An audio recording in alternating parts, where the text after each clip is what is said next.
Welcome to Legacy and Life Planning in Northern Virginia. Welcome back to Legacy and Life Planning in Northern Virginia with Dominique Braggs. Dominique is the founder of Braggs Law Offices, where she works with individuals, families, and business owners on estate planning, probate, and planning for life's more complex situations, including incapacity and long-term care. I'm Evan Mack, and today we're talking about digital assets in estate planning and the kinds of things families often don't think about until there's a problem. Ms. Dominique, welcome back. Thank you so much. Pleasure to be here. Pleasure. So Dominique, for someone who hasn't thought about this before, what actually counts as a digital asset in the context of estate planning? Absolutely. So, what I like to tell people is if you have a login and password, you have a digital asset. Okay. So, a lot of times people are thinking about their Netflix account, their PayPal, Venmo, emails, any sort of online account. Maybe if you have your family photos that are saved in the cloud, anything that you have to log in and use a password to access, we're considering that to be a digital asset. So why does this tend to catch people off guard compared to more traditional parts of estate planning? So my children are in their 20s and 30s. We'll say my oldest just turned 30, so I now have to say 20s and 30s. But my children are going to have more digital assets at the end of their life than they will physical assets. And in most states, I think 46 states in the District of Columbia now, their digital assets are treated the same way that personal property is treated. Where this catches people by surprise is they are used to, within their estate plan, thinking about things like property deeds for real estate, thinking about bank accounts and insurance policies. They're not really thinking about their Kindle account or whatever they might have online, whether it's their Amazon Prime account or something like that. They're not really thinking about that. And these are going to be digital assets that their family is going to need to contend with. One of the things that is very sexy right now is cryptocurrency. And we're hearing more and more stories about digital wallets and the cryptocurrency. And the reason that people were drawn to that potentially is that the regulations had not kept up with what was happening with that actual asset. But what we're finding out more and more is that people have cryptocurrency, and if their families don't know what the seed phrase is to be able to access those funds are lost forever. And there is going to be tens of billions of dollars in this type of asset that's lost unless the person takes care to actually include this in their estate plan. What are some digital assets people commonly overlook because they don't feel like, an asset at first? Something that's commonly overlooked is email, for example.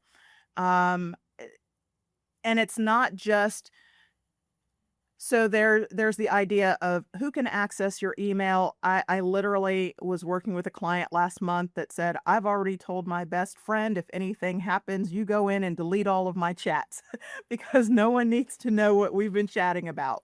But there, it's not only that, it's also being able to not just see the catalog, which is the to from the date that it was sent, but also the contents of those emails. Um, I had mentioned family photos that are saved in the cloud. What if important photos are just saved either in the cloud or on someone's phone? And we know what happens with phones sometimes. We're used to dealing with, a loved one leaves a voicemail and then they pass away, and you're trying to save that voicemail on the phone, and something happens and it's lost. The same thing can happen with family photos. With if you have a lot of digitized books or something like that, and you said, I've got this collection, I want to be able to pass on this collection, but it's lost because no one actually knows how to access that. Um, those are things that are commonly lost. They're not really thinking that email might be something that's important. How do access issues start to show up if something happens and no one else can get into those accounts or those systems? So the access issues, I want to say quite clearly that we are not advocating for someone to try to pretend to be a loved one. if they are incapacitated or they pass on, meaning if you weren't already authorized to be able to go into their online banking, do not try to be them and access those funds.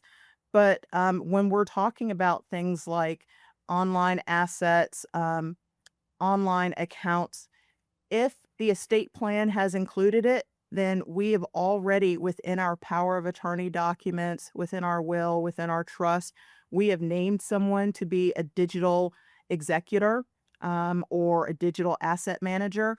That's not to say this is not a formal role. This is not something that someone needs to go and qualify for the same way that they would qualify to be the executor of an estate. This is a more informal role, but we formalize it by actually including it in those documents. And when we say where does this issue start showing up, it's discovery. So if the family doesn't even know the accounts exist, then they don't know to look for it. The next issue is credentials. Someone might know that an account exists, but they don't know the username, the password, the PIN. And then, as I had mentioned earlier, two-factor authentication. If you say, "Well, I can get into this account because I know the user ID, I know the password. Oh, but the two-factor authentication, it shows up on my loved one's phone, and I don't have access to that phone." I'm sure all of us at some point have had received a text from a family member that said, "You should have just gotten a text from whoever. Can you can you tell me what that number is?" And so um, there's that. And I will say that in Virginia, as well as most states, um, there is an important distinction between accessing a digital asset and access to the content of electronic communications. So, specifically in Virginia, if you need to know the content of a communication, you have to be very specific about in your document who's actually able to access content of accounts. So what does this look like in real life when a family or business is trying to step in and can't, access what they need? So, what this looks like in real life is you have a surviving spouse. Their spouse was the one that took care of all family finances and that sort of thing. They know that the accounts exist, but they don't know any of the passwords. So they are not able to access that. They're not able to either make payments, stop payments, see which accounts payments are coming from. Um, it's a sad situation. They just don't know how to access that. That's something that we see very commonly. For an estate executor, this becomes a scavenger hunt, trying to figure out and I've told clients before, look at the mail that comes in. Is there mail coming from one bank, two banks, an insurance company, something like that? That gives you an idea of where to look for assets. Although right now, with a lot of online banking accounts, you might not have those letters that come in the mail. So this makes it more difficult for family members to determine where to find those assets. So in a business, the consequences can be even more serious. So if the business owner is the only person who controls the domain name, the website, payroll system, accounting, the business can be disrupted almost immediately. So we say, for instance, if you didn't have access to your phone for 48 hours, what would happen to your business? Would your business be able to continue on? Employees might not be paid. Clients aren't served. They might not even be contacted to know that there is an issue that's going on. Bills are missed. The website might go down. And so a social media account could be hacked. We hear about that all the time. And this is why business owners, especially, need to really think about those digital assets and that planning as part of a succession plan. And it's not enough to say who owns the business. Someone also needs to know who operates the business digitally. So what needs to be in place so the right person can actually access and manage those digital assets if something changes? Sure. So there are four things that need to be in place: the authority, an inventory, access, and instructions. First off is the legal authority. And we've mentioned this earlier. Who is it that is actually authorized to um, to be in control of those assets. And the authority could be included in the will, irrevocable trust, durable powers of attorney, business succession documents, and sometimes in separate written instructions. So, second, there also needs to be an inventory. You need to know what assets there are. You need to know what accounts to look for. So, it could be as simple as the subscriptions to your Netflix account or your Hulu account, something like that. Or it could be more complex. It could be who needs to know where to find the CRM that includes all of our client information and how to reach those clients. So, this is also going to include financial platforms, cloud storage, different devices, subscriptions, as I said, the cryptocurrency, domain names, websites, and any account that someone might need in order to administer the estate or keep the business running. Third, you need to have a secure access plan. That doesn't mean putting passwords in a will. And I will say a will, once you pass away, a will becomes a public document. So do not put things like social security numbers or passwords in a will because it does become public once you pass away. Wow. Instead, you can provide instructions on how to find this information. So, not to say that it's a little bit of a treasure hunt, but you can provide that treasure hunt to say, look over here, look over there, and then you can find the instructions or you can find my seed phrase to be able to get into my digital wallet. But you're not leaving it somewhere that is very that becomes public, such as your will. I do not recommend that at all.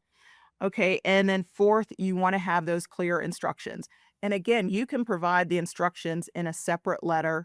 They don't need to be formalized in your estate plan. You wanna make sure that you've given people authorization, you've told people who should be able to act, but you don't actually need to put those instructions within your plan. You can leave that as a letter, you can update it, you can put it with your estate documents and say, give this to my digital asset manager because I've already told them that they're going to do this and and this is what I want to have done. I will also say that this is where the idea of a digital executor becomes very important. And that the digital executor is the person who's designated to help locate, access, manage, preserve, transfer, or close digital assets after incapacity or death. And I'm using the term digital executor because clients understand that. They understand the term executor. But again, this is not a formal designation where they need to go to the court to qualify. Instead, within their documents, you have designated someone who is going to be your digital executor or asset manager. And for many families, they don't need to be the same person. In fact, what I've told families coming up is this is a great way of getting other family members involved. So you might want to have your children listed as, your executor for your estate, but you might look at your grandchildren and say, they're the ones in the family that are very tech savvy. They know what to do with these social media accounts. I'm going to bring them in by saying, I'm making you my digital executor because you understand these digital assets. And so again, that's just another way of getting more family members involved as well, without overwhelming any one family member. So before we wrap things up, can you share a situation where digital assets created that real challenge or where planning ahead made things much easier for a family? Yeah, as I was saying earlier, a very common type of situation is where there was one spouse that handled all of this. Maybe that spouse was the caretaker, and they were the ones that ended up passing away first. And the remaining spouse is now having to try to figure out what's going on with that. There's panic, there's delay, confusion, and the family is dealing with this while they're also dealing with grief. For business owners, the difference can be even more, dramatic because if if there's a trusted executor or digital executor who knows where these things are and knows how to manage it, then there's a much better chance that the business can continue without interruption. So what we're looking at is not just the planning piece, but also communication. And I say this within my business, estate planning, a large piece of that is you provide that peace of mind by not only planning, but also communicating that there is a plan and letting those key people know exactly why you chose them for the different roles within the plan. That actually short circuits a lot of hard feelings and confusion, just having those conversations. And you don't need to tell everyone, this is exactly what I'm leaving to you, or this is why I did, but just saying, I know I have 3 children. I don't want to put everything on the eldest child. And so this is why I'm spreading it out. This is why I have this child as the financial power of attorney. This is why this one is the digital executor, but making sure that you have those conversations because with the lack of those conversations, people kind of fill in their own blanks, and you might not be around to actually explain to them and make them feel better about it. Good stuff, Ms. Dominique. Thank you so much. Thank you. That's it for today's episode of Legacy and Life Planning in Northern Virginia with Dominique Braggs. If you'd like to learn more about Braggs Law Offices or speak to Dominique about your situation, you can visit BraggsLawOffices.com. Thank you so much for listening, and don't forget to like, leave a review, and subscribe to the show so you don't miss the next episode. We'll see you all next time.